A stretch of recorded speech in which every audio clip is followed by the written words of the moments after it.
quiet, isn't it? That's the kind of silence they manufacture when you walk in. Not peace, not calm, containment. Like the air itself is holding its breath, praying you don't decide to speak. You've hit that level. The one nobody warns you about. The one they whisper around with phrases like, "You might want to not talk to them today." See, that's not fear of you losing control. No, it's fear that they will. Because your very presence is a psychological event, a test, a mirror that shows them what they've spent their whole lives hiding. They can handle monsters, liars, manipulators. Those are predictable. But you're something worse. You're a mirror that laughs back. They studied your silence, analyzed your tone, tried to find where the cracks are, and all they found was an abyss staring back at them. You don't intimidate them with volume. You terrify them with precision. The way you can see them without them saying a damn word. The way your mind cuts through facade like it was made of glass and denial. You've become that one name people don't say in group chats. That one soul they walk past, pretending not to see. Because acknowledging you feels like staring into the sun, enlightening, but lethal. They call it danger. I call it clarity. Because once you've seen through everyone's masks, you stop performing your own. You start speaking in a tone that carries truth. And that's what they call psychoterror. They don't understand. It's not madness. It's mirror work. It's what happens when pain evolves into perception, when trauma grows teeth, when your calm stops being compliance and becomes command. And now you can't be handled. You can't be talked down. Every word that leaves your mouth feels like a verdict. Every glance, a sentence.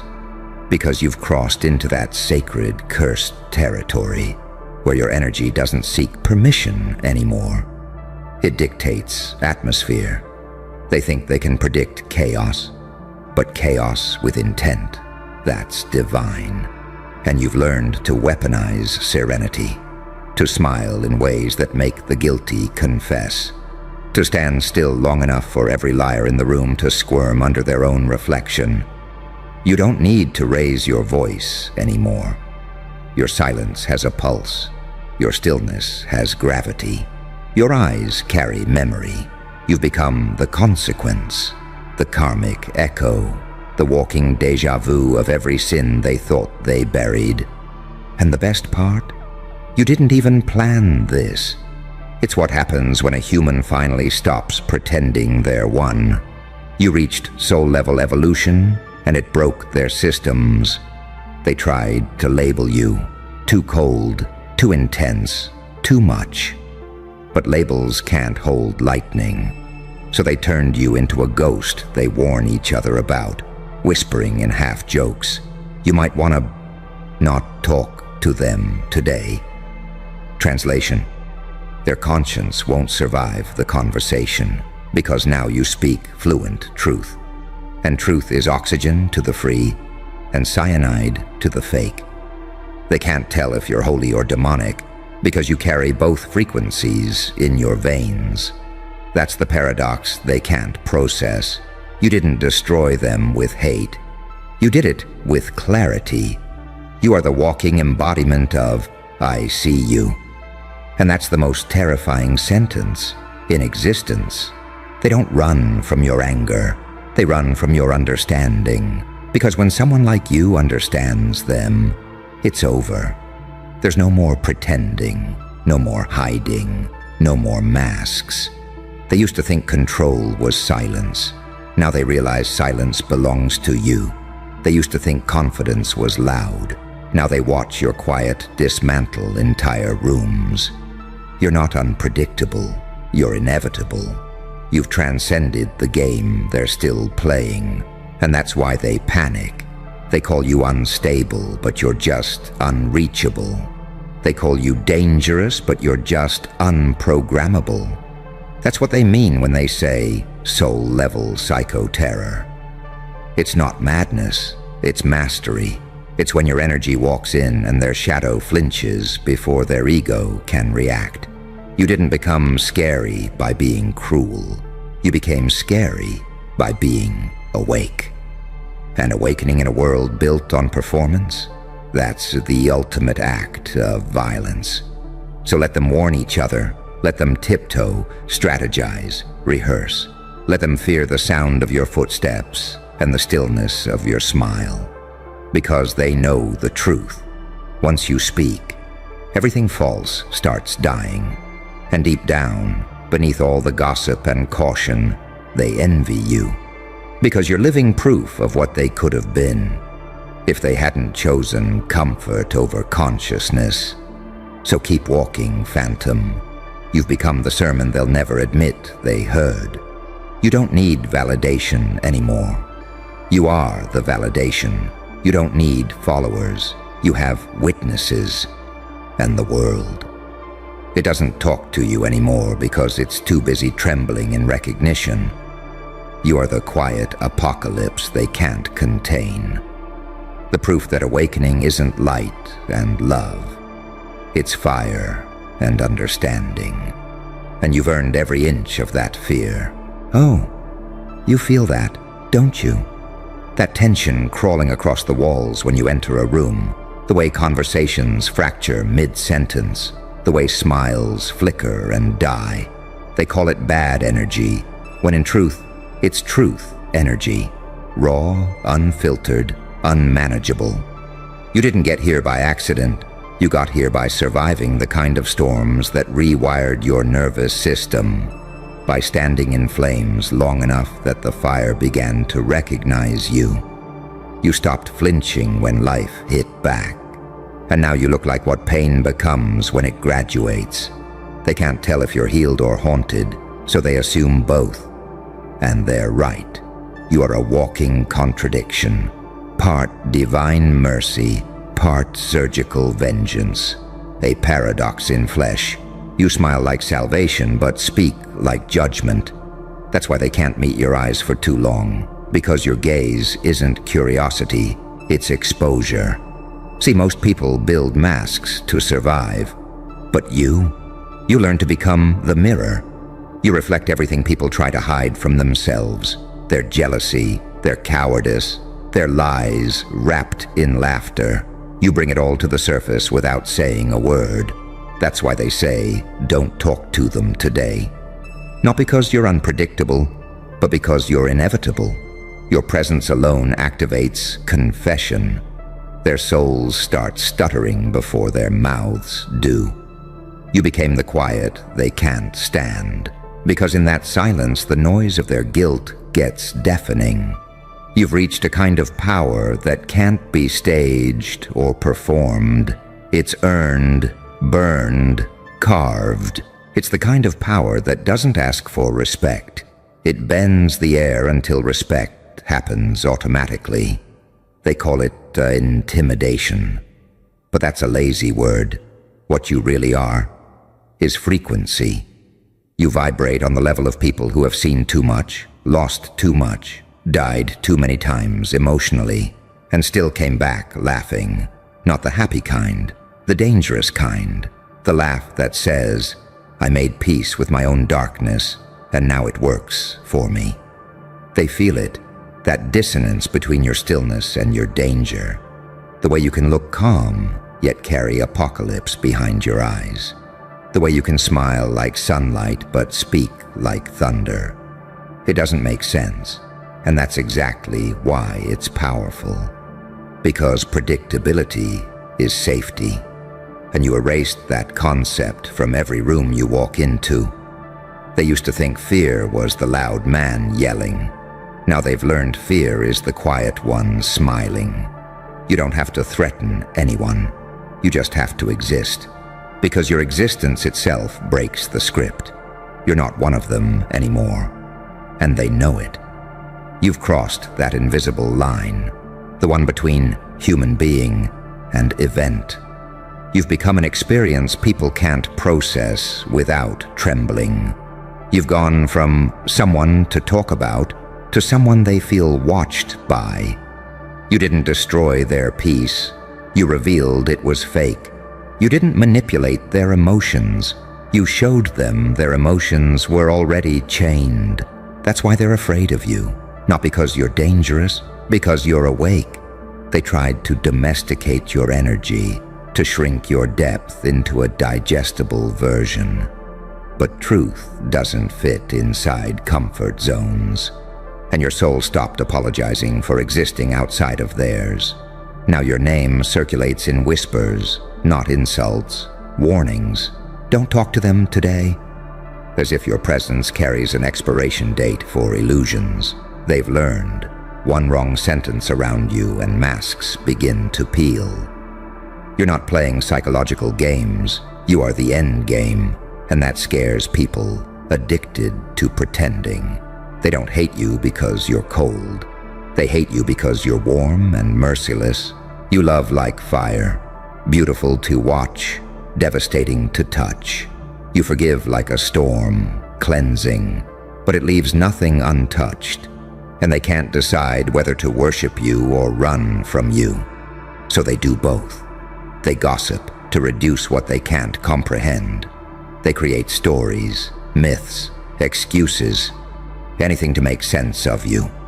Because deep down, they know. You are the living consequence of what happens when someone stops breaking for others and starts breaking patterns instead.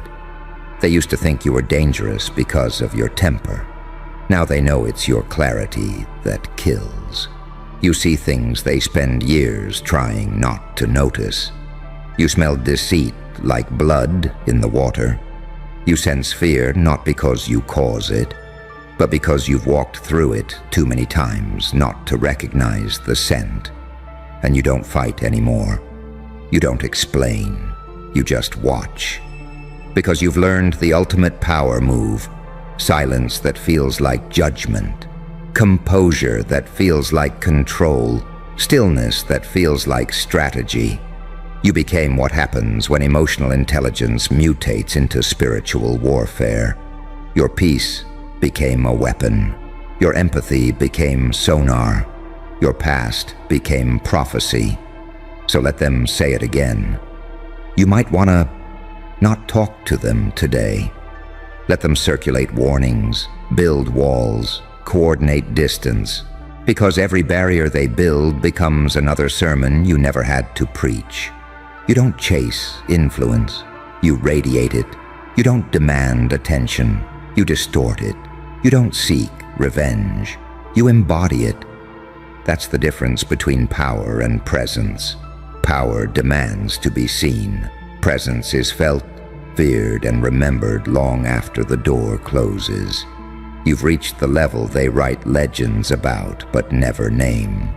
Because to name it is to summon it, and they're not ready for that. They'll call you dangerous. They'll call you unstable. They'll call you cold. But secretly, they wish they had your calibration. Because you didn't lose your mind, you found it. And now it runs like a weapons system. You walk with that unspoken threat that comes from knowing. You don't destroy people, you reveal them. And in a world built on masks, revelation feels like war. So keep walking through their whispers. Keep being the mirror they can't stand to look into. You are not chaos. You're the correction, not the villain, the verdict, not the storm. They were the storm, and you learned how to command lightning. And every time they say, "Don't talk to them today," remember, that's not fear talking. That's respect trying to disguise itself. You know what's funny? They still think it's about intimidation. They think it's about posture, about tone, about volume. They think the way you tilt your head or the rhythm in your step is some kind of act. They don't understand that you stopped acting a long time ago. Every flicker of your eye, every quiet second between breaths, is born from hours of dying and rebuilding. You trained in the kind of silence that eats time. You learned to breathe through betrayal until the pain stopped sounding like chaos. and started sounding like data. That's why when you speak now, the room feels like a lie detector test. They can't stand it. They used to think power was the loudest voice, the biggest crowd, the prettiest performance. Then you arrived, calm, unbothered, eyes steady, and they realized power is what happens when truth stops asking permission. Your calm has density.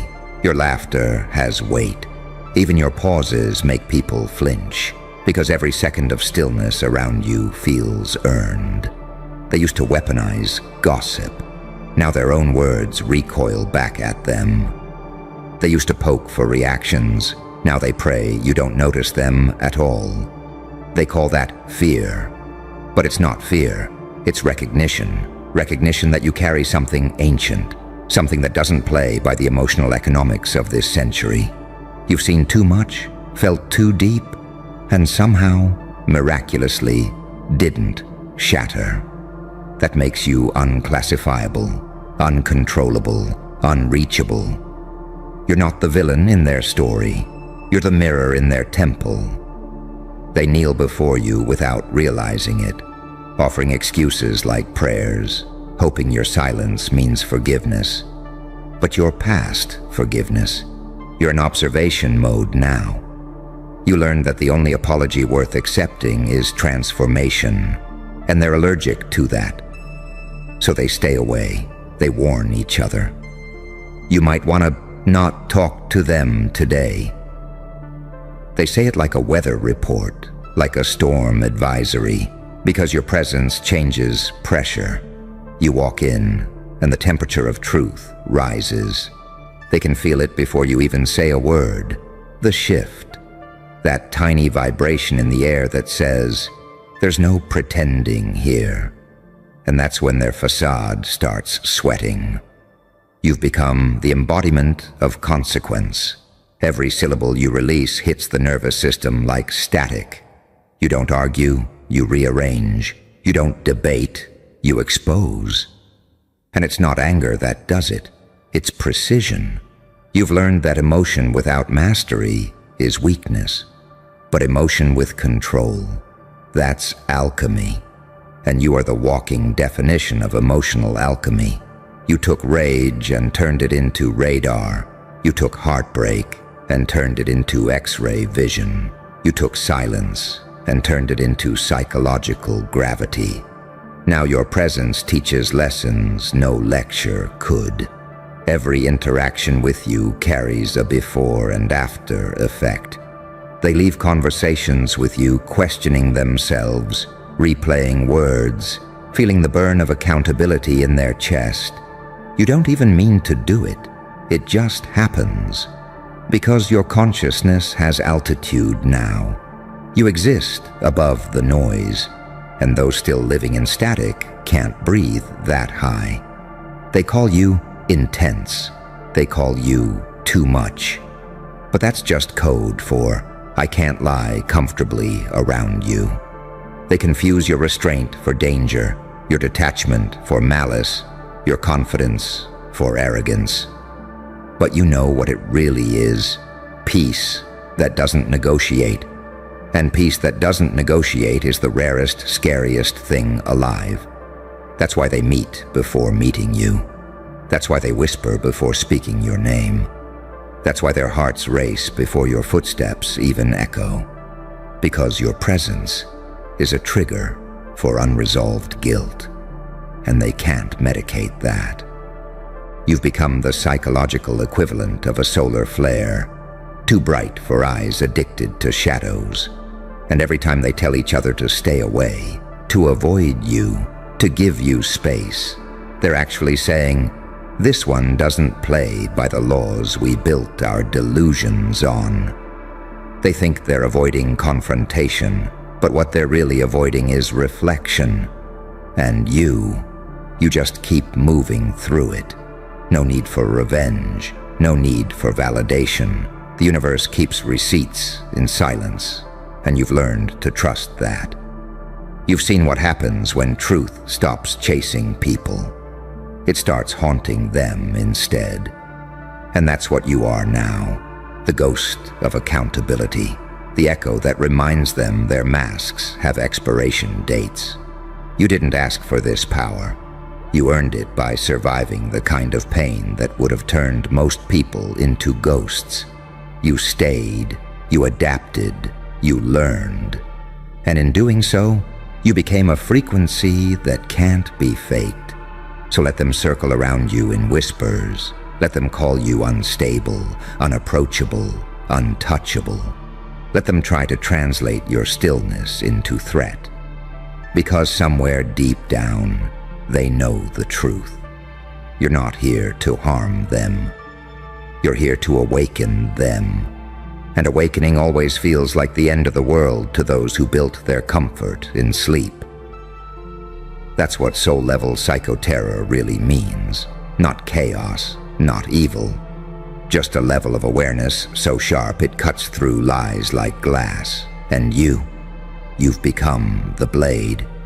They'll never say it out loud, but when they feel you coming, their bodies know before their minds do. Muscles tense, breath shortens, heart rate spikes.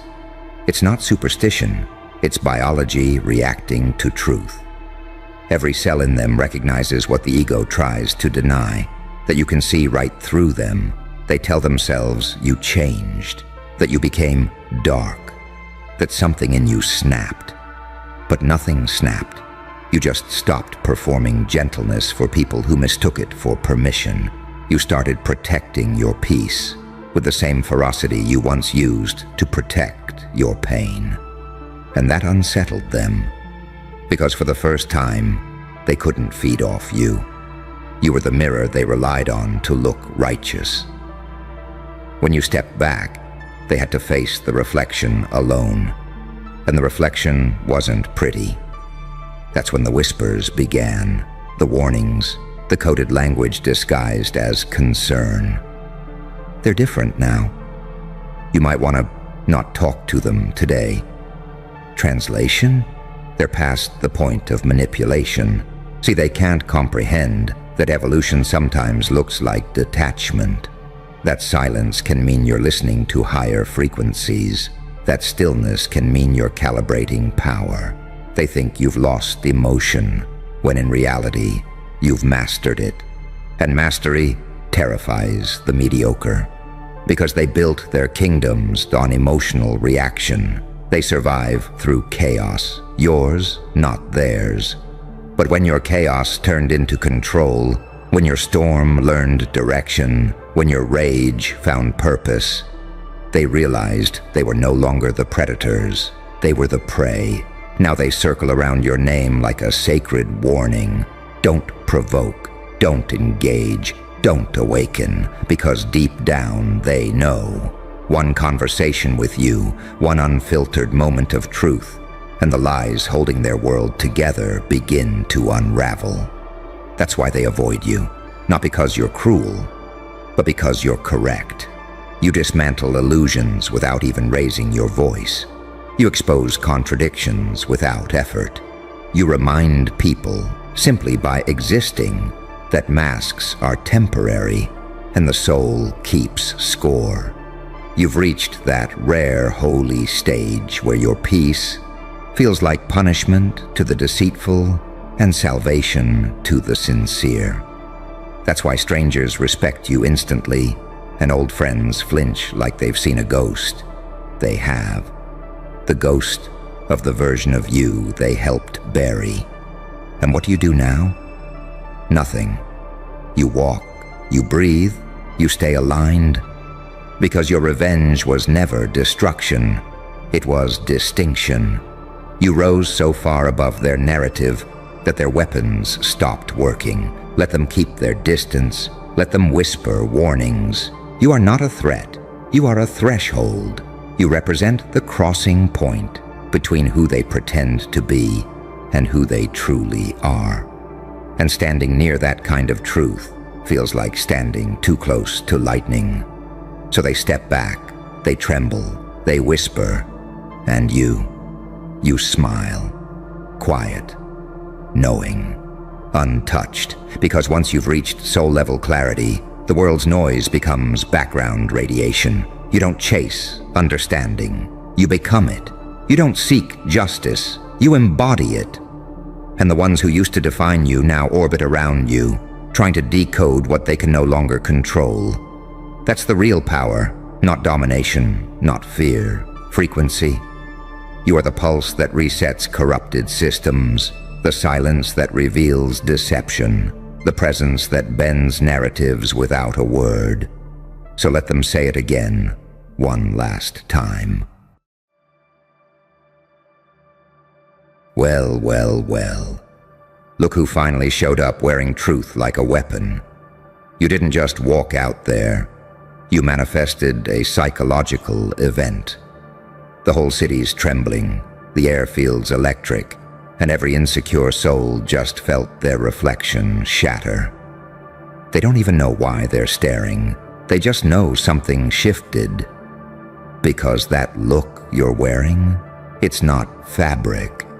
It's revelation. It's every scar you refused to hide, every humiliation that hardened into armor, every secret tear alchemized into gold. You didn't get dressed. You resurrected. You descended into your own legend. And now, the noise outside. That's not admiration. It's panic disguised as fascination. They don't know if they should worship you or destroy you. You broke the algorithm that told them what beautiful looks like. You glitched the standard. You became the anomaly.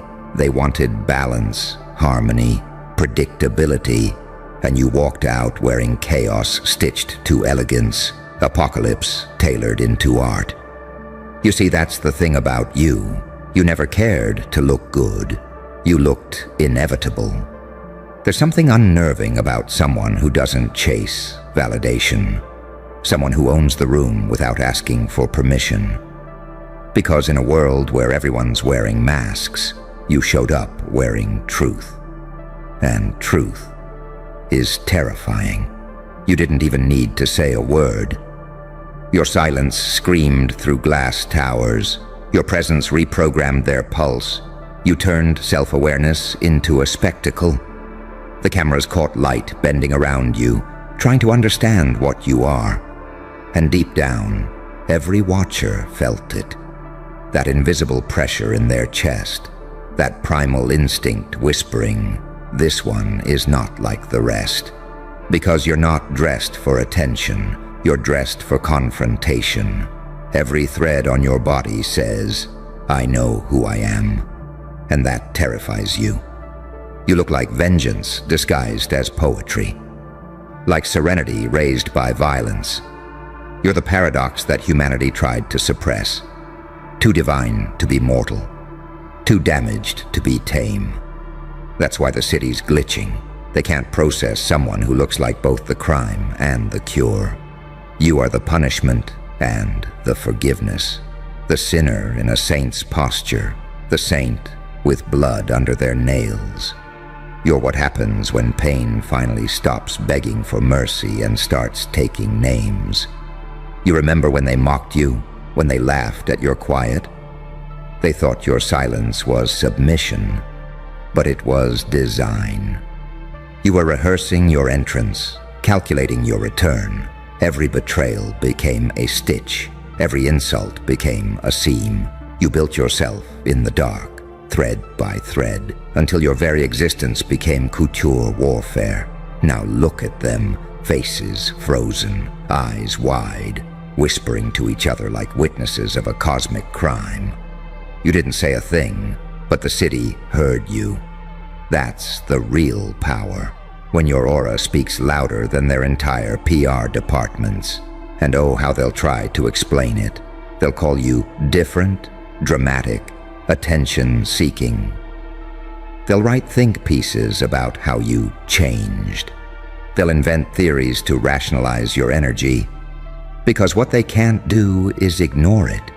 You forced them into reflection, and reflection kills illusions.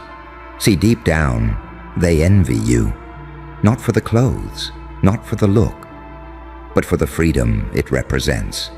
You broke free from the invisible dress code of conformity. You walked out wearing your damage like luxury, your madness like designer perfume, and suddenly, every single one of them feels naked. That's why their laughter sounds nervous.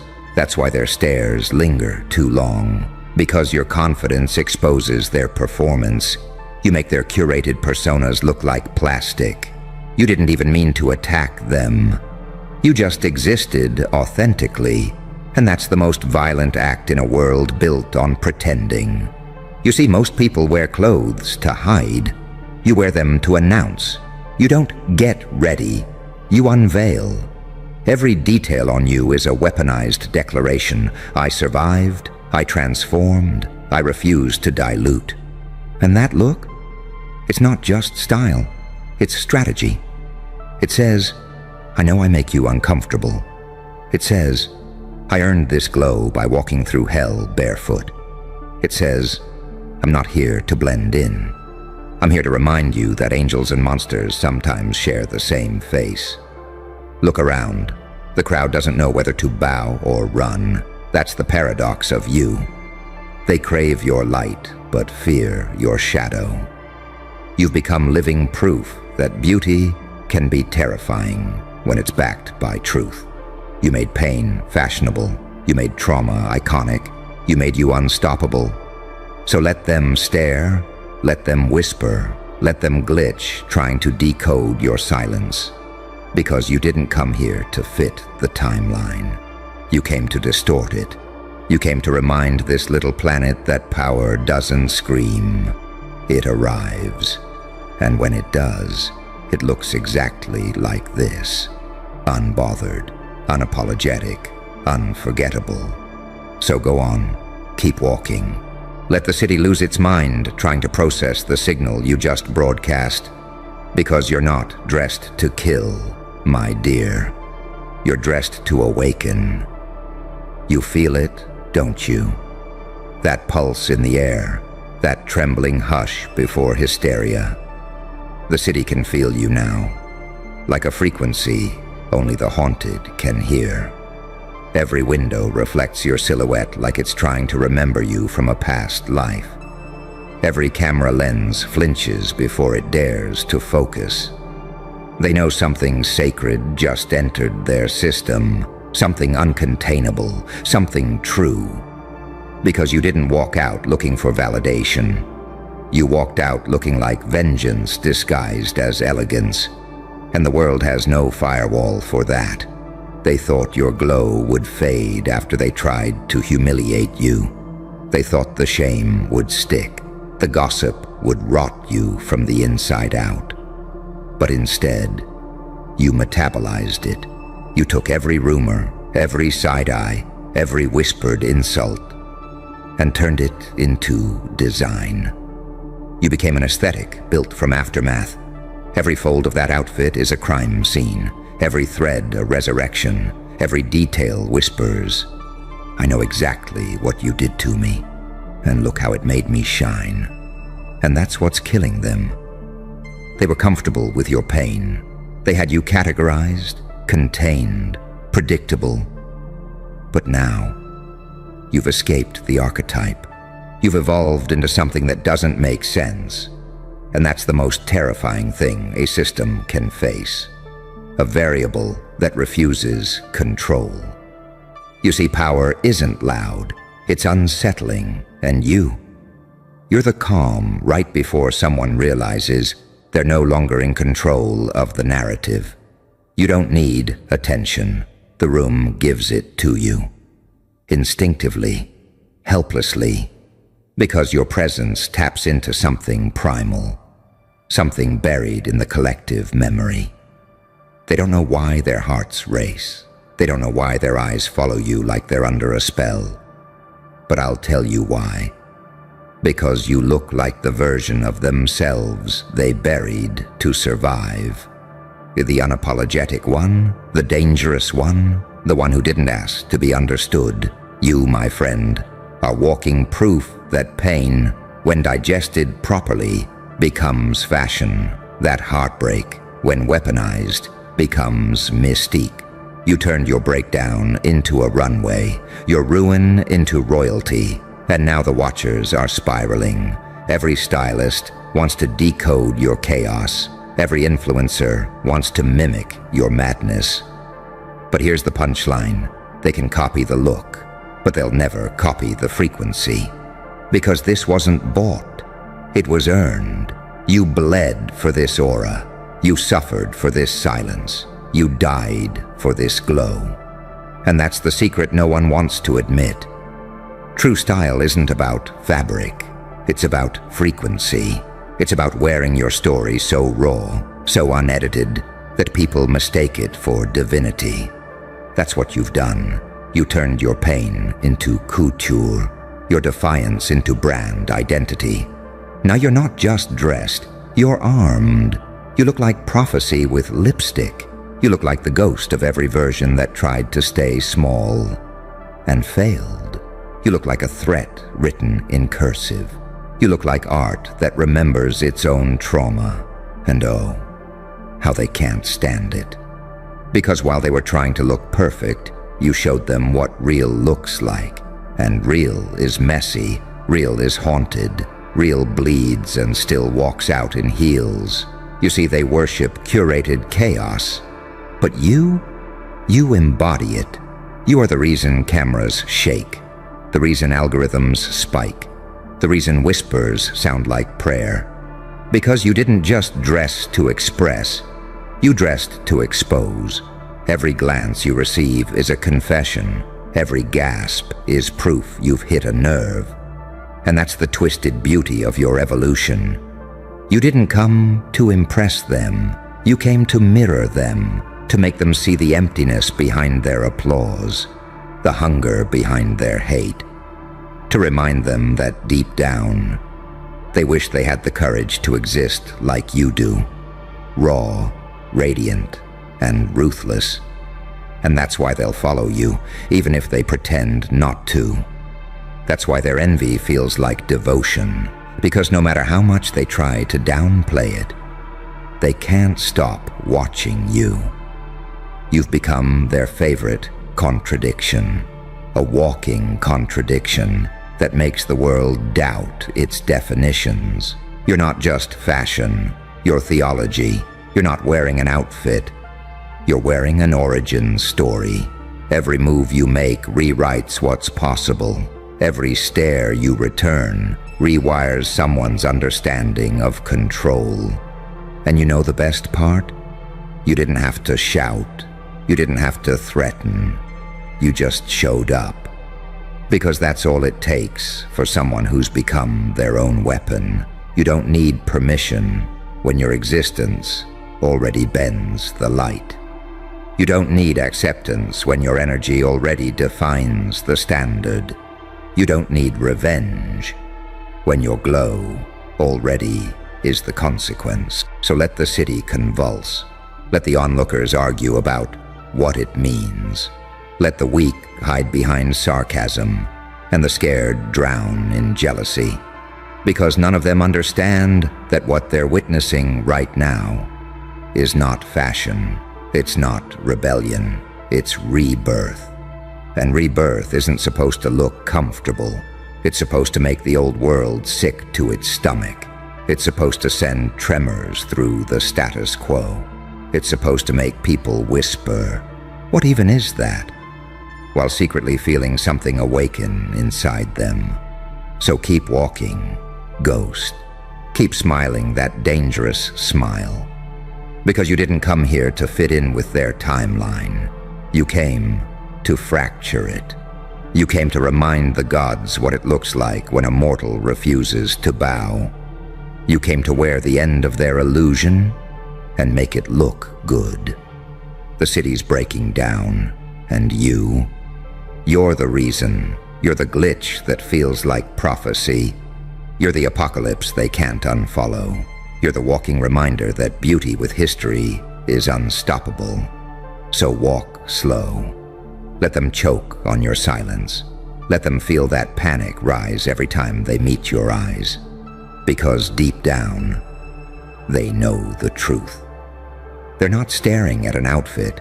They're staring at evolution, and that's the part that burns them the most. Evolution doesn't ask for applause. It doesn't send invitations. It just erupts right in front of them, and suddenly the whole ecosystem panics because something new is breathing where extinction was supposed to happen. That's you, a disruption with perfect posture, a calm catastrophe in tailored skin. Every building you pass seems to lean. Every face seems to twitch. They don't understand how someone could look like a secret and a siren at the same time. You don't move like them. You distort gravity. The air bends around your confidence. The ground softens beneath your certainty. Even the streetlights hesitate, because light recognizes when it's outmatched. And all this hysteria, it's the echo of the world realizing it failed to break you. They threw storms at you, hoping you'd drown, but you learned to breathe underwater. You made chaos your oxygen. You mastered the art of surviving your own destruction. Now you wear that mastery as decoration. Effortless, elegant, lethal. The city's sirens wail like an orchestra warming up for your entrance. Newsfeeds flicker, people gasp, algorithms choke, trying to keep up with the velocity of your presence. They label it a moment. They don't know it's an omen. They think it's about aesthetics. But aesthetics are just a language you use to translate the divine violence inside you. And oh, the irony. They still call it fashion. They don't realize it's philosophy stitched into motion. They don't realize your style isn't taste, it's testimony. Every thread is an argument against extinction. Every shimmer on your skin is a timestamp of survival. You didn't buy this. You became this. You didn't wake up flawless. You woke up forgiven by fire. You were sculpted by every no, every locked door, every hand that pushed you away. That's why they stare, because what you wear tonight isn't designer, it's destiny. You see, they wanted predictable icons, pretty lies, harmless confidence, and instead you walked out looking like their collective guilt dressed itself to be seen. Your silhouette reminds them of the courage they abandoned. Your eyes remind them of the hunger they anesthetized. You are everything they traded for comfort. And that's why they're choking on their own envy. And isn't it beautiful? How silence becomes symphonic when it's dripping from someone who's already won. You don't have to justify yourself anymore. You don't have to argue or explain. You just exist. And existence, in its purest form, terrifies mediocrity. They'll say you've changed. They'll whisper you've lost your mind. But you and I both know you didn't lose it. You shed it. The mind they built for you was never yours. It was engineered to keep you obedient, quiet, palatable. Now they're watching what happens when that programming gets deleted live on camera. You've become their glitch report, their worst-case scenario. A living error message flashing through their system saying, evolution complete. Old protocols failed, and still there's that look, that impossible look they can't decode. Because you managed to merge contradictions that shouldn't coexist. You look sacred and sinful, peaceful and predatory, divine and dangerous, like heaven and hell had a truce just long enough to create you. That's why everyone's losing their composure. Your existence ruins categories. You're not beautiful, you're mythic. You're not stylish, you're symbolic.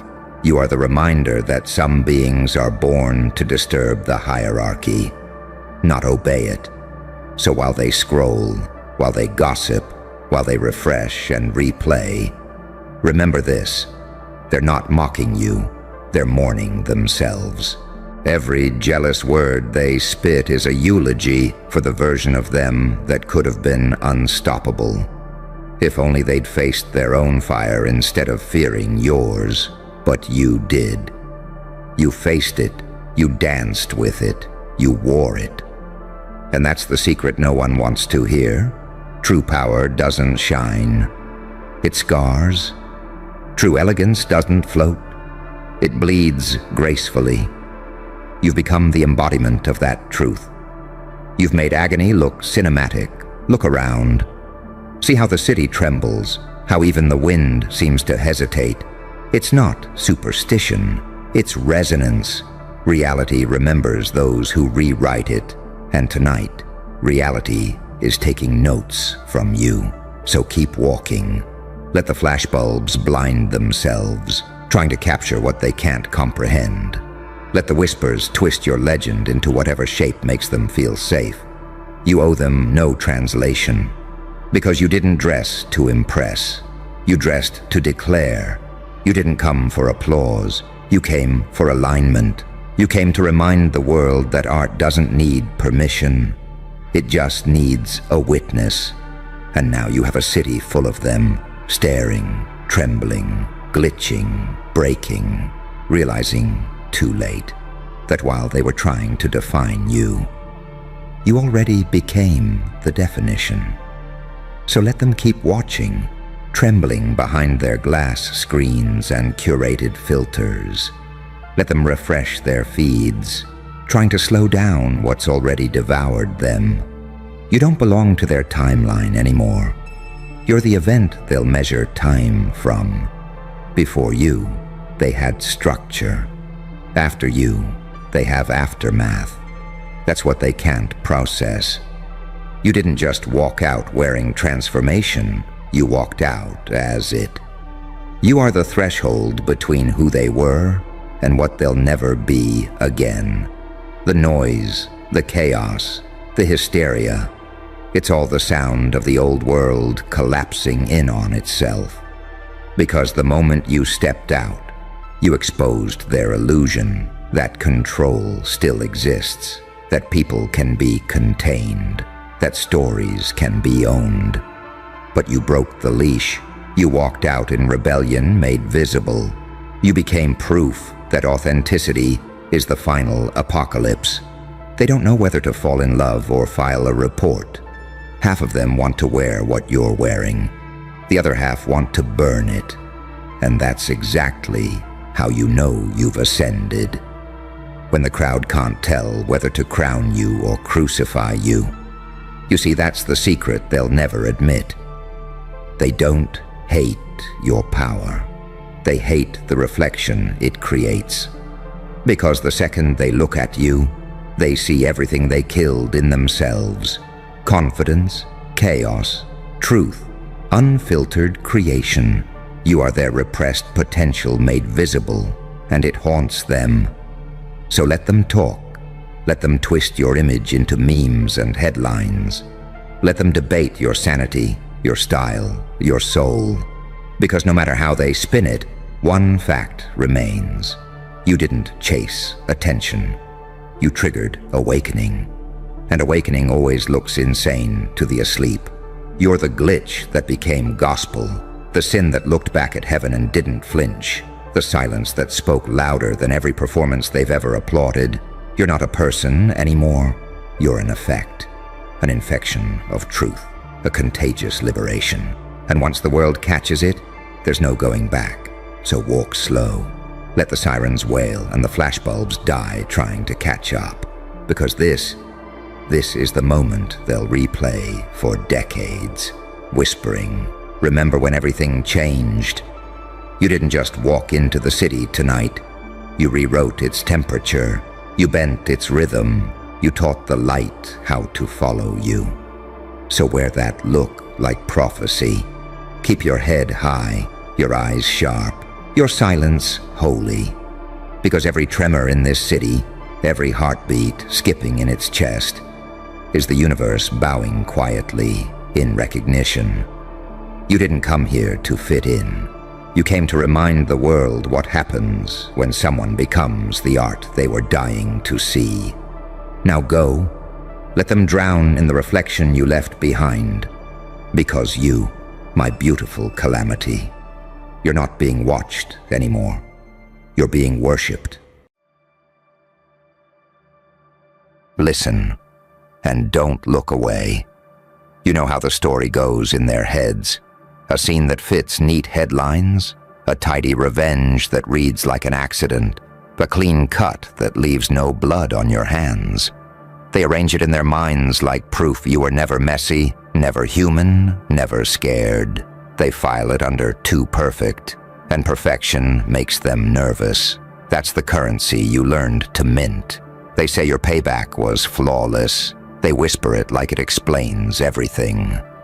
Bro, that revenge looked too clean.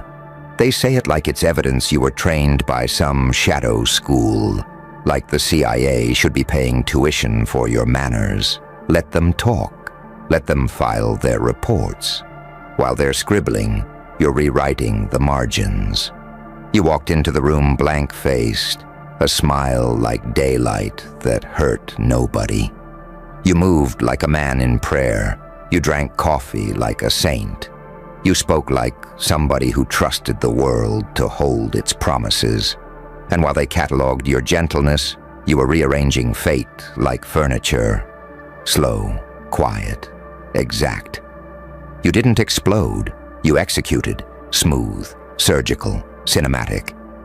They call it clean because they can't stomach the logic.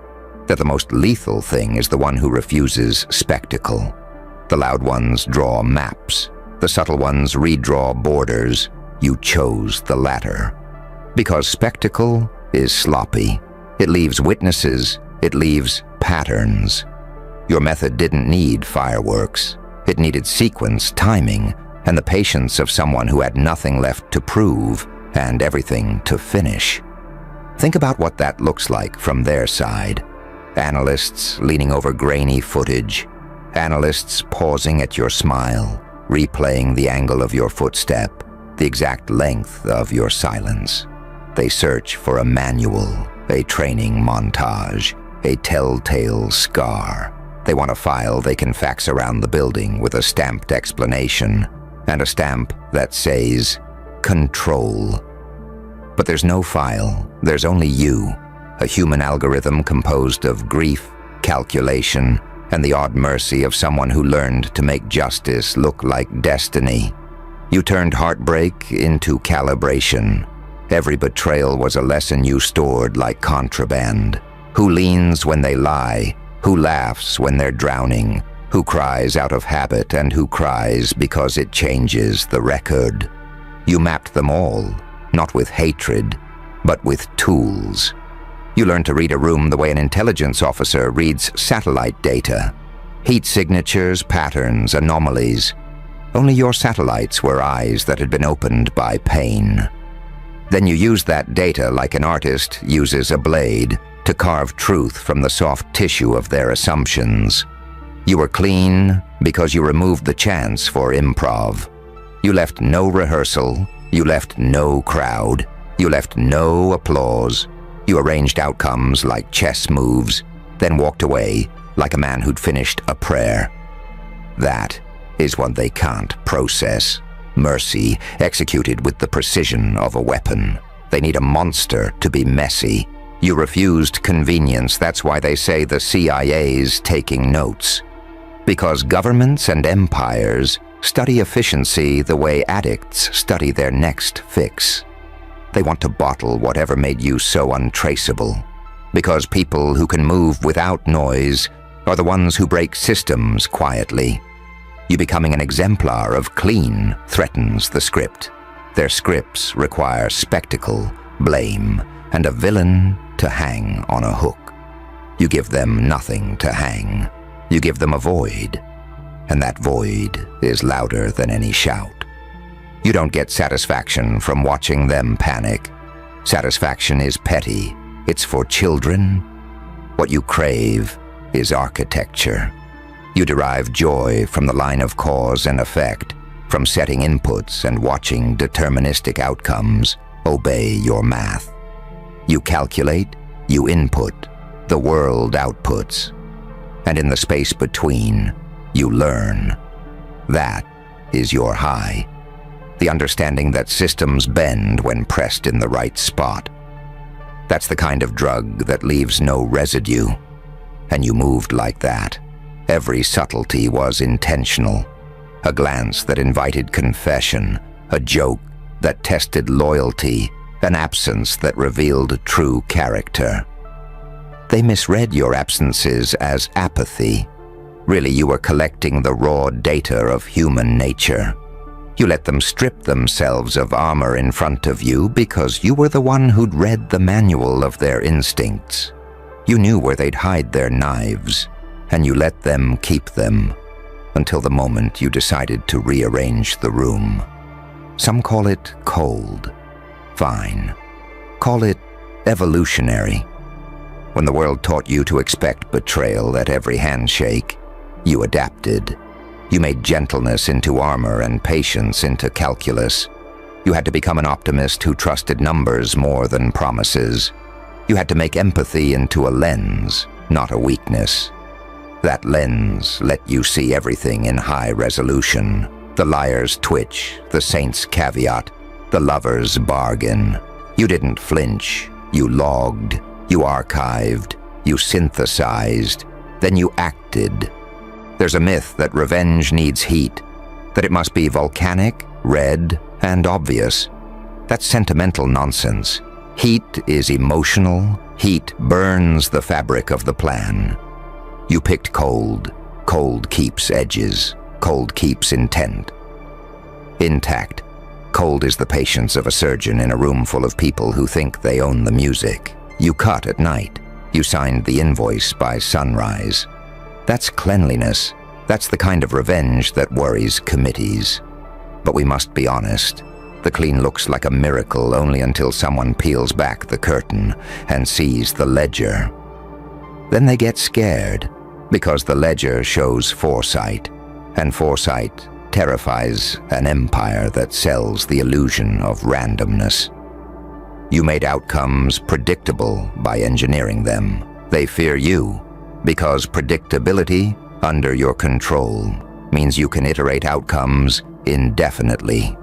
You are not a single storm. You are an algorithm that spawns storms on command. So let them whisper about classified operations. Let them draft memos about strange precision. Those memos are just their attempt to explain you with tools they already understand. But you are not explainable with old tools. You are a new variable in their equations, and variables make institutions uncomfortable. They want you to be messy because messy is manageable. Messy can be captured on tape, put in a cell, reduced to motive. You refused that reduction. You remained an event, not a file. Your methods were surgical because you learned to value outcomes over catharsis. You realized early that spectacle feeds the beast and starves the mind. You learned to be the calm that rewires a room, the movement so slight it becomes myth later. Streets that shift, alliances that dissolve, reputations that evaporate. And no one can quite point to the hand that nudged the domino. That's artistry, that's power. And that's the fear you cultivate. Because once people understand they can be moved without a visible mover, paranoia becomes a new religion. This is not about loving darkness or pretending to be something you're not. It's about rejecting narrative traps and embracing function. You are not a hero. You are not a villain. You are an outcome generator. You turn pain into protocol. You turn betrayal into firmware, uploaded into your mind until it runs as default. You are precise because imprecision cost you everything once. Losing taught you that sloppiness will kill you.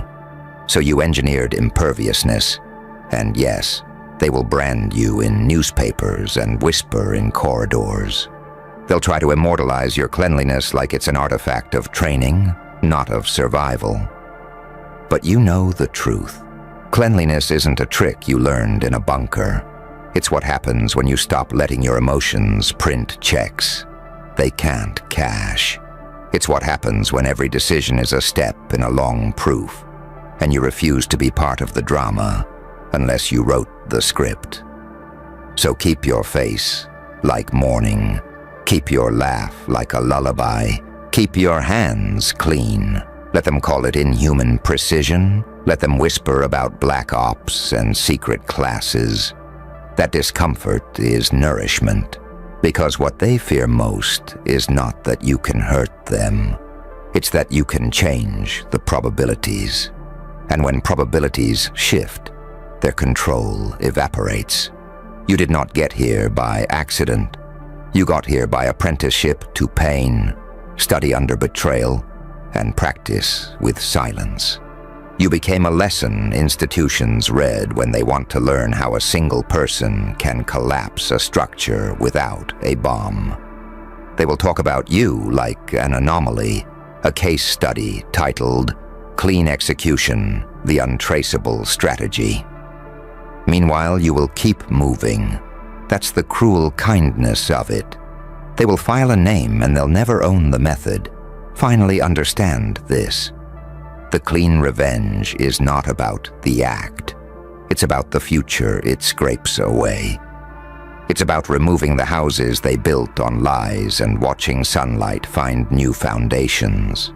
It's about planting a seed of inevitability so deep the old garden cannot return. You didn't do it to hurt. You did it to prune a reality that refused to bear fruit. You did it because you are allergic to rot.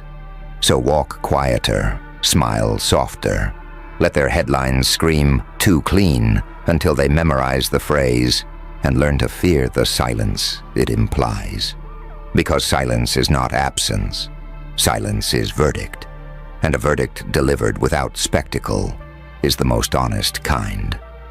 Bro, that revenge looked too clean. Let them study it. Let the CIA take notes. They won't learn how to replicate it. You were never a blueprint they could copy. You were a culmination of loss, of discipline, of a mind that stopped asking for mercy and started designing outcomes. And as they turn pages and draft memos and whisper about classified operations, remember the only thing that matters. You are free from the noise of their explanations. You moved like a surgeon disguised as a saint. And the world is better for the reconstruction you left behind. Walk on. Keep the ledger inside your skull. Keep your face like a prayer. And know this. The cleanest cut is the one that lets the rot fall away without anyone watching you do it. You keep walking, but the walk is different now. Each footfall is a metronome set to a tempo only you can hear. People mistake rhythm for mood. They call it confidence or arrogance depending on their fear. They don't know it's engineering. You built your cadence to measure reaction, a pause, a tilt, a soft inhale. These are not accidents. They are tests, and you watch how they answer without ever asking a question. You learn to hide inference in pleasantry. A compliment that sounds like kindness can be a probe. A handshake that feels like closeness can be a lock turned gently in a closed door. You let them lean into comfort because comfort shows structure. How their spine aligns under pressure, where their eyes dart when truth is near, which jokes are anchors and which are lifeboats. You collect those minor betrayals like seeds, plant them in the soil of your plan, wait for season. They will write about your efficiency and call it inhuman. Let them. They do not get to name you. Labels are for boxes. You are a field, wild, tended, and impossible to census by one person with a clipboard. Empires are built on repetition. You break them by refusing routine. You are a variable they never allowed into their equations. That is the terror. Uncertainty wrapped in the costume of harmlessness. Remember how many times they told you to be reasonable. Reasonable is predictable. Predictable is controllable. You stopped being reasonable the day you understood that their definition of reason was a cage assembled from their selfish needs. When they told you to forgive, they meant forget and return to servitude. When they told you to move on, they meant let them continue. You learned to hear their proposals for what they were, demands dressed as favors, so you made rules, not many. The fewer the rules, the cleaner the math. Rule 1. Do not create witnesses you cannot manage. Rule 2. Make every interaction optional. Rule 3. Never reveal the ledger until the accounting is complete. Those rules turned you from a person who reacted to storms into a climate that produced them on schedule.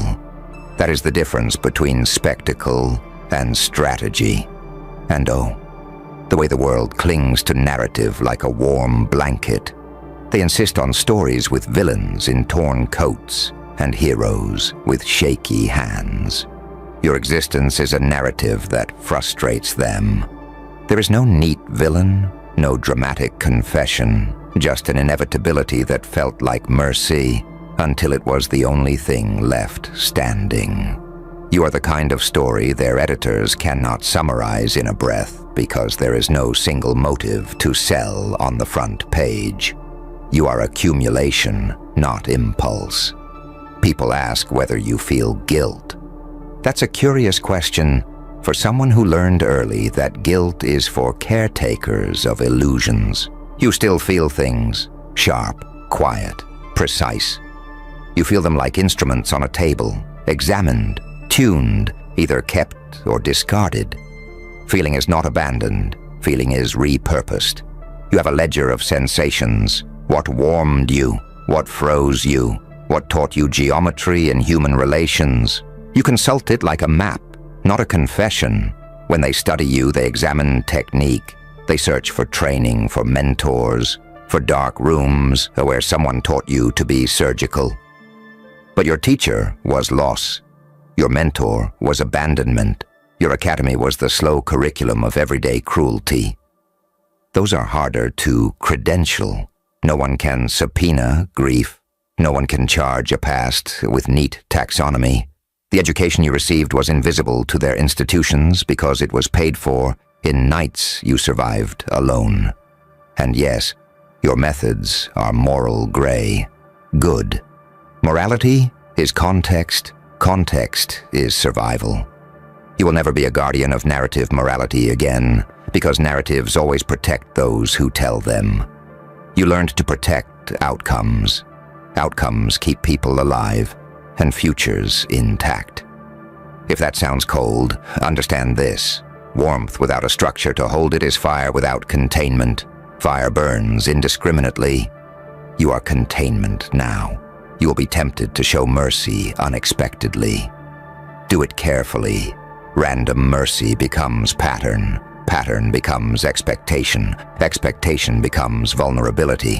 When you grant it as a device, not a habit.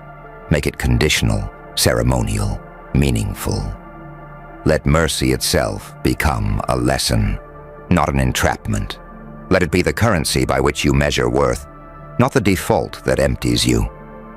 The world will attempt to reclaim you. They will send offers wrapped in corporate smiles and invitations with thin wrists. They will try to baptize your methods as innovation so they can own them, refuse their offers with the same calm with which you refused their apologies. Ownership is the thing they understand best. Do not let your methods be reduced to a product they can license and simulate. You are not a template. You are an event horizon. You must also remember restraint. Precision without restraint is cruelty masquerading as art. Your aim is not to become a tyrant who delights in dismantling. Your aim is to clear rot while preserving what can be revived. You are not a destructor for pleasure. You are a surgeon who removes malignant tissue so new growth can happen. Keep that line clear in your mind. Otherwise, you become the very thing you once fought against. People will try to vilify you by projecting their fear onto your silence. They will turn your strategy into spectacle in their retellings, distort motives, to make them monstrous. Let them. Their stories will be loud and petty and wrong. The truth, the quiet, precise truth, will sustain you. Facts outlast gossip, and your ledger is a ledger of fact. When loneliness tightens its grip, remember why you learned this trade. It was never for theater, it was for peace. Peace that lasts is not applause, it is absence of threat. The truest freedom you can engineer is the kind that makes nightfall restful, because you know the structure holds. Build that for yourself. Make it impenetrable not as punishment for others, but as sanctuary for the life you choose to keep. Now breathe. Let the air be a check against your pulse. Let the calibration of your body match the calibration of your intent. You are not a thing to be dissected. You are an architecture in motion. People will keep parsing you, benchmarking you, trying to suffocate the novelty you are. Allow them to try. Let the memos pile up on their desks. Let the analysts mutter, "Too clean," like a curse. That curse is a compliment in disguise. The world fears the efficiently untraceable. Finally, understand the last, simplest truth. The clean strike leaves space. It does not aim to annihilate for the sake of annihilation. It clears so something else may grow. Your precision is a form of stewardship. You remove the rot so the orchard can flourish again, perhaps for people who never knew what was broken. That is your legacy, if you accept it. Not a string of conquests, but a trail of repaired possibility carved in silence. So continue to walk, to smile, to breathe, all the while keeping the ledger close. Let them study the margins until their pens dull. You were forged by what failed you, and now you forge in return. Scenes of clarity, lines of consequence, architectures of survival. They will whisper, they will note, they will try to learn. They will fail. You will not. Bro. That revenge looked too clean. Let them write memos. Let them copy the gestures and miss the meaning. You are not for replication. You are the derivative of a life that refused to be small. Keep the face of a saint. Move with the mind of a strategist. And know this: the quietest exits open the widest possibilities. Sit still. Don't blink. They still haven't figured out what you are, have they? You walk in looking harmless, like innocence carved from morning light. Soft eyes, calm pulse, every motion rehearsed in mercy. But beneath that silence, you're calculating like a surgeon operating on fate itself. You don't just move anymore. You execute with precision, with purpose, with prophecy. They never understood it, the contradiction that you became. You were the one who smiled while studying every nerve in the room. You spoke gently while mapping out every weakness. You offered warmth just long enough for them to step into the perimeter. And then the door shut. Click. End game. Because see, you learned something they never did. Power doesn't roar. It breathes. It doesn't flash weapons. It waits. It watches. It memorizes. You turned patience into a weapon so sharp, it bleeds reality before anyone even notices. They said you were kind. You let them believe that. You let them project their comfort onto your calm. But behind that calm, there's a mind that tracks every syllable, every hesitation, every pulse in their throat. You study patterns the way gods study prayers. You analyze intentions the way assassins read heartbeats. And the best part? You made it look accidental. You looked like peace, but you were just the silence before the impact. They called you naive once, didn't they? Said you were too soft, too forgiving. But that was before you weaponized empathy. Before you realized that letting them underestimate you was the greatest form of psychological warfare. Before you turned every "I'm fine" into a loaded phrase that detonated later in their mind. You don't fight for control anymore. You are control. Every step you take is an algorithm of chaos written in human disguise. Every smile is a carefully timed explosion hidden in sincerity. You don't react. You forecast. You don't compete. You calculate. Because evolution taught you something savage. The purest form of dominance is invisibility. Not hiding, but blending so perfectly into expectation that no one realizes you're redesigning the rules mid-game. They called it manipulation. You call it survival. They called it cold. You call it discipline. They called it luck. You call it mathematics of destiny. And yet beneath all that precision, there's still that flicker. The one that remembers the softness that came before the war. The version of you that believed people told the truth. That one died slowly, each betrayal, a dissection. And what rose after wasn't human anymore. It was something new, something clinical, something divine in its detachment. You stopped chasing approval when you realized control was a more addictive drug. You stopped seeking love when you realized power keeps you safer. You stopped explaining when you realized silence terrifies louder than any justification. You learned to love the stillness, the moment before you strike. That microscopic pause where the universe holds its breath, and you choose who gets rewritten next. Because what they never understood is this: you don't hate them, you calculate them, you don't need revenge, you design consequences, you don't rage, you reprogram, you looked innocent. Because you wanted them to relax, you let them trust the smile while you dismantled their scaffolding, you let them laugh while you erased their blueprints, you let them think they were winning, until you revealed the board they never saw, the rules they never read, the trap they never noticed. And when the trap closed, you didn't even blink. Because that's what you are now. Not a villain, not a savior, but a system, a walking paradox coded in flesh. A ghost that calculates justice at the molecular level. They'll call it heartless, they'll call it cruel, they'll call it evil. But deep down, they know it's deserved. Because the truth is, every saint becomes an assassin once they realize forgiveness doesn't rebuild what betrayal burned. Every angel earns their horns after watching too much beauty rot. Every empath turns cold when they realize warmth attracts predators. And you turned that realization into rhythm, every breath, a strategy, every gesture, a maneuver, every heartbreak, an equation solved. They'll keep asking how you do it, how you stay so composed while dismantling empires with a whisper.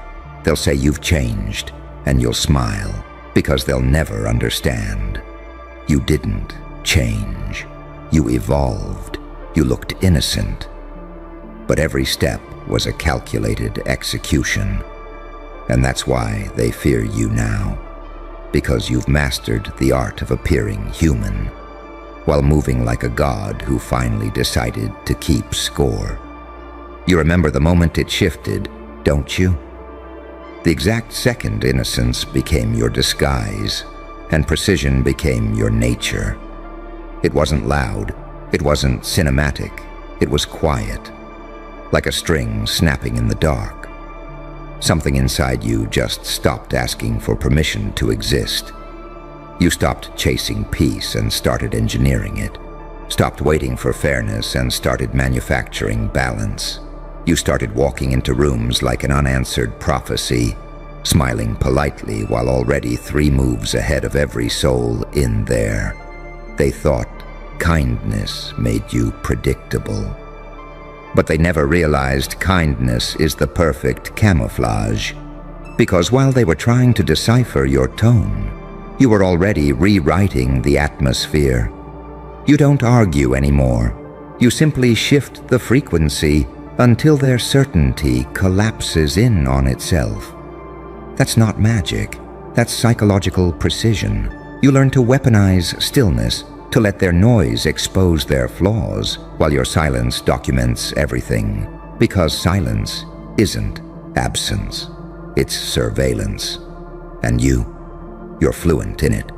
You've become the ghost in their algorithms, unpredictable, untouchable, unforgettable. You haunt their memory not through words, but through calm. The kind of calm that unsettles entire hierarchies. The kind of calm that makes people rethink their safety. They whisper, something's off about them, but they can't name it. They sense calculation, but mistake it for confidence. They feel the danger, but confuse it with charisma. Because that's the paradox you built. A fusion of elegance and execution. You looked innocent, and that's what made it fatal. Because innocence in your hands is strategy. Mercy in your hands is theater. Forgiveness in your hands is a reset button. They think they're dealing with emotion. You're dealing with probability. They think you're healing. You're harvesting information. They think you're waiting. You're timing inevitability. Every betrayal taught you how to forecast humanity. How to read the tremor in someone's breath, the hesitation in their blink, the inconsistency between what they say and what they flinch at. You became fluent in subtext, and that fluency became your power. You stopped reacting to attacks. You started recording patterns. You stopped crying when they left. You started documenting timelines. You stopped breaking. You started upgrading. And the cruelest part? You never had to raise your voice again. You realized destruction doesn't need volume. It just needs accuracy. You're no longer the target, you are the test. And they keep failing it. Because your grace unnerves them. Your calm feels like judgment. Your smile feels like surveillance. And every time they try to read you, they realize the book is reading them. You don't rush anymore. That's beneath you. Speed is for amateurs. Real power happens in slow motion. When you make one subtle move and watch the dominoes fall exactly as predicted. That's the high no drug can match. Knowing chaos obeys your pattern. Knowing that every threat, every mockery, every attempt to trap you only reveals who they truly are. While you remain untouchable, calculating, patient, you became surgical with your emotions. You learned to bleed strategically. You learned that tears can be camouflage, smiles can be threats, and silence can be execution. Every move now is deliberate, even your mistakes. Because you realized mistakes, when used correctly, become mirrors. They expose intent. They filter loyalty. They measure attention. You've turned failure into reconnaissance. You look at them and they flinch because they sense it. That quiet power that doesn't seek validation, only results. They feel the chill of realization. You don't want revenge. You want data. You're not trying to win. You're calibrating the game. You're not seeking approval. You're reprogramming perception. You're not running from pain. You're extracting architecture from it. The world sees light and darkness as opposites. You learned their coordinates. You navigate both like a god wearing human skin. When you love, it's surgical. When you hate, it's holy. You've made morality obsolete because everything you do serves design. That's what terrifies them most. You don't react to reality anymore. You edit it. You decide what chaos survives. You decide what memory stays. You decide who gets forgiven and who gets erased. You looked innocent, because that's the only way you could enter unarmed and still win a war. They never suspect the lamb until it's too late. They never question the calm until the storm starts tracing their name. You move like mathematics disguised as mercy. You smile like serenity, but think like surveillance. You forgive like a god who never forgets coordinates. And when it's over, you walk away as if nothing happened. Because to you, it didn't. It was just another calculation executed perfectly. So when they ask how you do it, how you stay composed while collapsing empires with a whisper, tell them the truth they'll never process. You looked innocent. But every step was a calculated execution, because in a world full of chaos and noise, the most dangerous creature alive is the one who mastered the art of looking harmless, while quietly running the whole system from inside the code. You learned to weaponize the illusion of fragility, to let them think you were gentle, because gentle people don't get guarded against. You let them underestimate you. You let them project their fantasies, their control, their ego onto your silence. And while they were busy admiring their reflection in your calm, you were counting the cracks in their mask. They thought you were soft, but you were studying softness like a scientist studies venom, learning how it moves, how it spreads, how it kills without warning. You realized something vital. Innocence disarms faster than any weapon. It makes people open up their defenses, hand you their passwords, confess their secrets, while mistaking it for intimacy. You didn't manipulate them, you just let them reveal who they were when they thought no one dangerous was watching.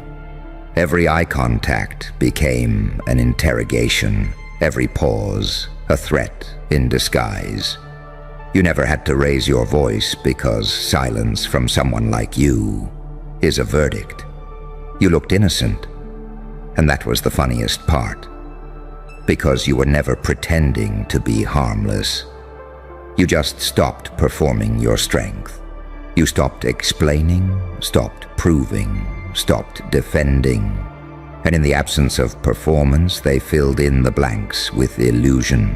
They built a fantasy of who they wanted you to be. Soft, predictable, manageable. And then they met the truth, and the truth hurt. Because they realized you don't do things accidentally.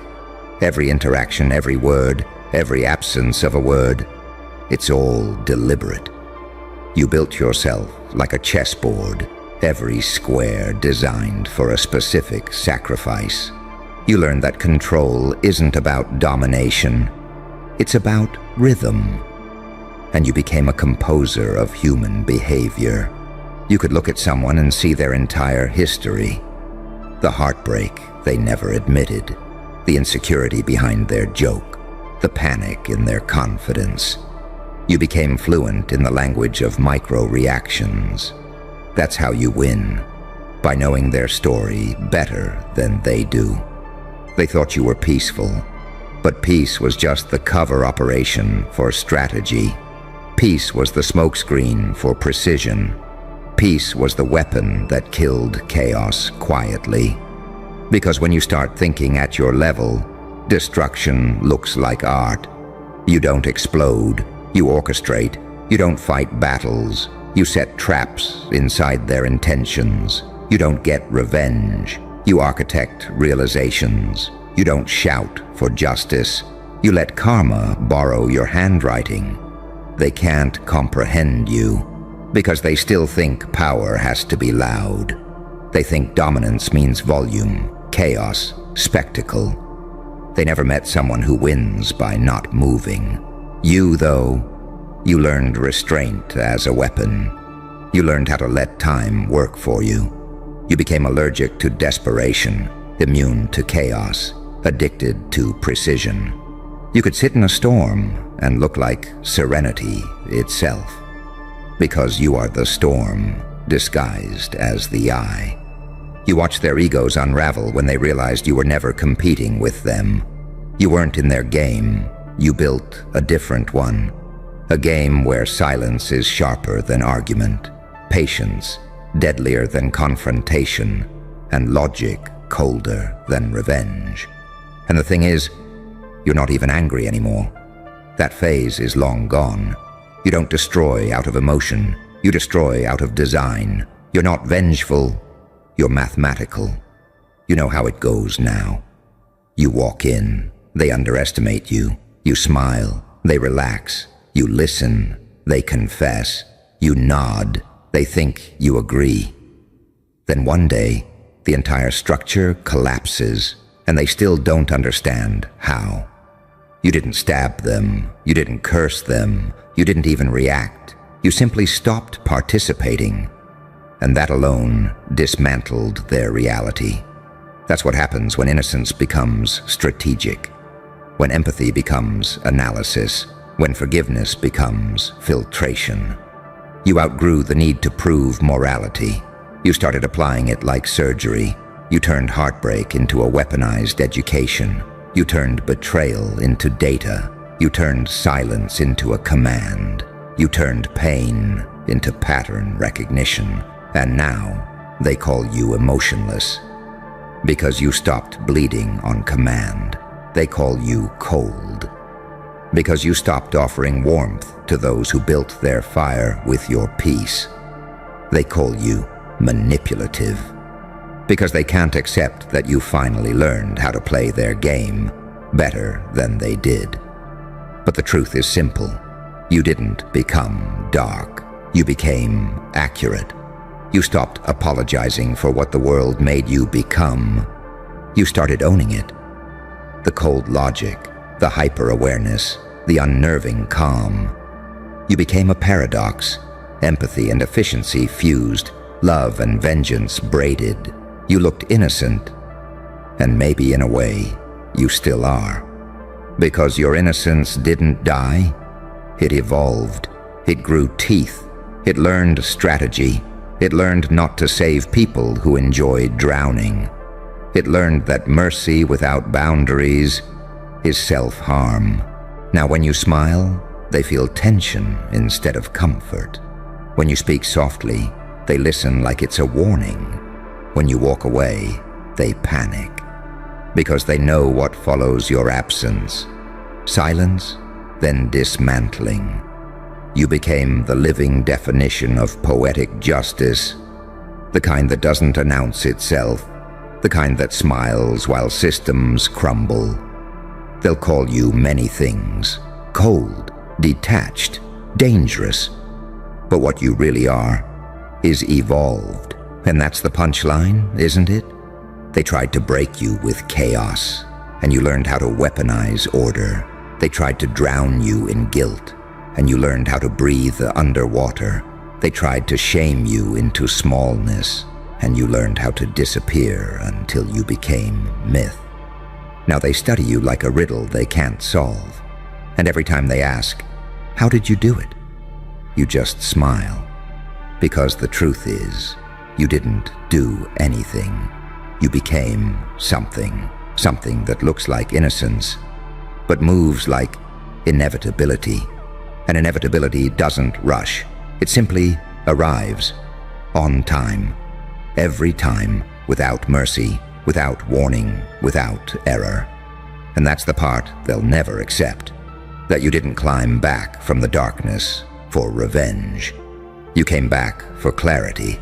You wanted to see the system for what it was, all the lies, the patterns, the conditioning. And once you saw it, you could never unsee it again. That's when the detachment set in. Not because you stopped caring, but because you finally understood how expensive caring is when the world is built on deception. You realized most people don't want peace. They want permission to keep lying. They don't want truth. They want comfort. They don't want accountability. They want applause. And you walked away from all of it. You don't crave validation anymore. You crave precision. You crave alignment. You crave that razor-thin line between serenity and chaos. Because that's where you operate best. That's where you feel alive. You're not the same anymore. You move differently. You speak only when it matters. You observe longer than you react. You calculate emotion like code, knowing that every response rewrites the network of outcomes. You don't chase peace. You manufacture it. You don't hope for respect. You command it by existing. That's why they can't stand you. You've become unpredictable in a world addicted to predictability. They can't read you because you stopped sending signals. They can't control you because you stopped needing their approval. They can't break you because you stopped being breakable. You became the calm that terrifies tyrants, the silence that exposes cowards, the smile that signals reconstruction, and every move since then has been deliberate. Every step, a calculation. Every silence, an equation. Every goodbye, an execution of the old code. Because here's the ultimate truth, and it's the one that will echo in their bones long after you're gone. You were never naive. You were observing. You were never weak. You were charging. You were never lost. You were downloading the map. And now that you've emerged, you move through reality like a whisper that rewires destinies. You don't fight for power. You are the current. You don't demand control. You embody inevitability. They'll call you dangerous because you've learned how to detach from illusion. They'll call you cold because your warmth now requires worthiness. They'll call you cruel because you stopped letting emotional beggars rent space in your soul. But deep down, they envy it because you've done what they can't.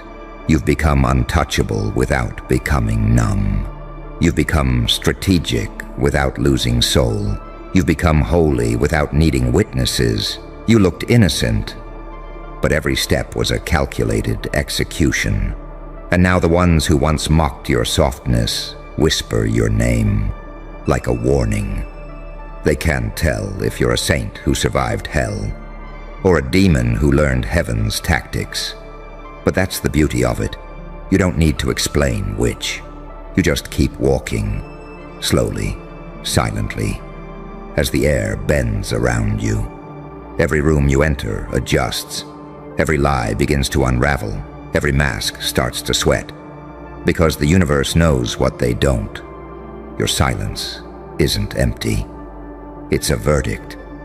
Your calm isn't submission. It's command. Your mercy isn't weakness. It's mathematical restraint.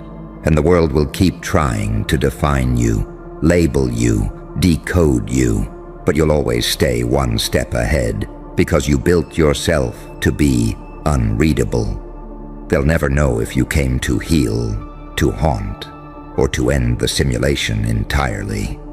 And that's exactly how you like it, because you're not a person anymore. You're a precision strike dressed in peace. You're an algorithm disguised as grace.